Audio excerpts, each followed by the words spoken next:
मैं गौतम बुद्ध के बारे में कुछ महत्वपूर्ण बातें बताने जा रहा हूँ, जो कि एक राजा से सन्यासी क्यों और कैसे बने। इनका जन्म 563 ईसा पूर्व कपिलवस्तु के निकट लुम्बिनी में हुआ था, जो कि नेपाल में है। लुम्बिनी नेपाल के तराई क्षेत्र में कपिलवस्तु और देवदा के बीच नौतनवा स्टेशन से 8 मील दूर पश्चिम में रुक्मणीदेवी नामक स्थान के पास स्थित है। इनका पिता का नाम सुधोधन तथा इनकी माता का नाम महामाया था। जब महामाया अपने नहर देवदा जाते हुए रास्ता में प्रसव पीड़ा हुई और वही उन्होंने साल वृक्ष के नीचे एक बालक का जन्म दिया, जिसका नाम सिद्धार्थ रखा गया। सिद्धार्थ के जन्म के 7 दिन बाद महामाया का निधन हो गया। उनका लालन पालन उनकी मौसी प्रजापति गौतमी ने की। सिद्धार्थ का मन बचपन से ही करुणा और दया का स्रोत रहा।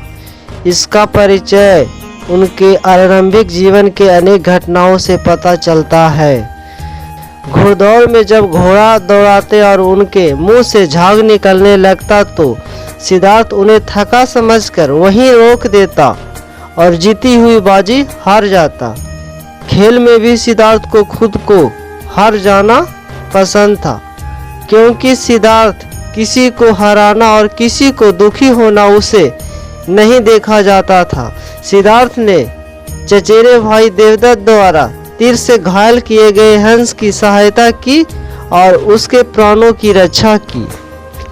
सिद्धार्थ ने गुरु विश्वामित्र के पास वेद और उपनिषद को पढ़ा, राजकाज और युद्ध विद्या की भी शिक्षा ली।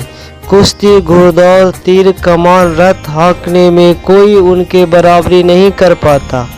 16 वर्ष की उम्र में सिद्धार्थ को यशोधरा के साथ विवाह हुआ। उनके पिता द्वारा 3 ऋतुओं के लायक 3 सुंदर महल बनवा दिए गए। वहां पर नाच गान और मनोरंजन की सारी सुविधा भी उपलब्ध थी। दास दासी उनके सेवा में रख दिए गए। वे यशोधरा के साथ रहने लगे, जहां उनके पुत्र राहुल का जन्म हुआ। जब वे बसंत ऋतु में एक दिन सिद्धार्थ बगीचे की सैर पे निकला तो रास्ते में एक वृद्ध व्यक्ति दिखाई दिया। उसके दांत टूट गए थे, बाल पक गए थे, हाथ में लाठी पकड़े धीरे धीरे कांपता हुआ वह सड़क पर चल रहा था। दूसरी बार जब वे बगीचे के सैर के लिए निकले तो उन्हें एक रोगी दिखाई दिया। उसकी सांस तेजी से चल रहा था, चेहरा पीला पड़ गया था। तीसरी बार सिद्धार्थ को एक अर्थी दिखाई पड़ा, जिसे 4 आदमी उठाकर लिए जा रहे थे। अर्थी के पीछे पीछे बहुत सारे लोग रो रहा था। ये सब दृश्य देखकर सिद्धार्थ काफी विचलित हुआ। तब से सिद्धार्थ ने सुंदर पत्नी यशोधरा, पुत्र राहुल और कपिलवस्तु जैसे राज्य का मोह माया छोड़कर सिद्धार्थ तपस्या के लिए चल पड़े। वह राजगृह पहुँचे, वहाँ भिक्षा मांगी। सिद्धार्थ घूमते घूमते अलार्म कलाम और उदय रामपुत्र के पास पहुँचे। उनसे योग साधना सीखा, समाधि लगाना सीखा। उनसे संतुष्ट नहीं हुआ।